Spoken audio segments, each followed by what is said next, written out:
Oi, hoje a gente vai desvendar 5 termos que são essenciais no universo da psicofarmacologia. Pense nisso como uma jornada, sabe? Para entender o que acontece desde o momento em que um medicamento entra no corpo até o finalzinho do tratamento. Então, bora lá mergulhar nesse assunto. Pois é, essa é a grande pergunta que vai guiar a nossa conversa. Para responder, a gente vai seguir o caminho de um medicamento dentro do organismo, passo a passo, usando alguns conceitos que são assim fundamentais para qualquer um que queira entender melhor esse processo. Bom, tudo começa aqui, na busca pela dose perfeita, porque não é só uma questão de tomar um remédio, né? É sobre encontrar a quantidade exatinha que o corpo precisa para que ele funcione do jeito que se espera. E para encontrar essa quantidade ideal, os profissionais usam uma ideia chamada janela terapêutica. Imagina uma janela de verdade. Se a dose for baixinha demais, é como se a janela não abrisse o suficiente para fazer efeito. Se for alta demais, a janela quebra, e aí vem os problemas. O alvo é ficar ali no meio, no ponto certo, onde o medicamento é seguro e traz um máximo de benefício com um mínimo de risco. Olha que interessante como esse slide deixa tudo bem visual. De um lado, a gente tem a dose eficaz, que é o mínimo necessário para o tratamento dar certo.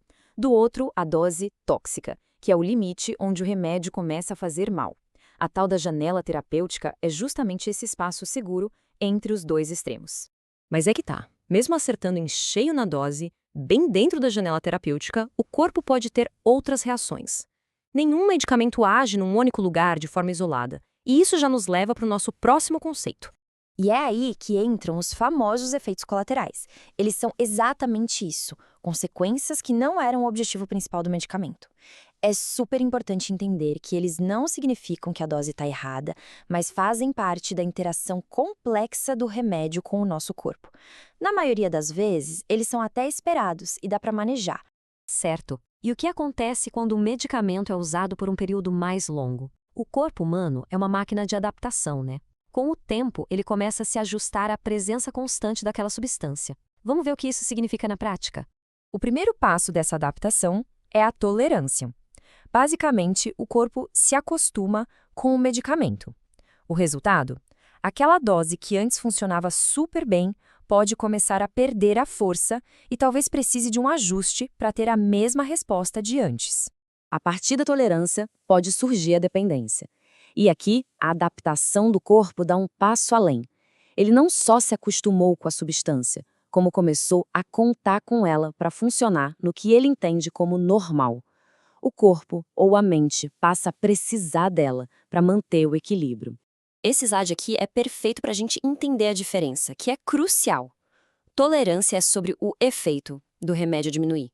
Dependência é sobre a necessidade que o corpo cria. Uma pessoa pode ter tolerância sem ter dependência. Entender isso muda tudo. Então, a gente pode pensar nisso como uma escadinha. Primeiro, vem a tolerância, com o corpo se reajustando. E, em alguns casos, essa adaptação pode levar à dependência, um estágio em que a ausência da substância já causa um desequilíbrio. Isso nos traz à última etapa da nossa jornada. O que acontece quando o tratamento é interrompido, principalmente se já existe uma dependência? O corpo, que se adaptou a uma nova realidade, vai precisar se reajustar tudo de novo.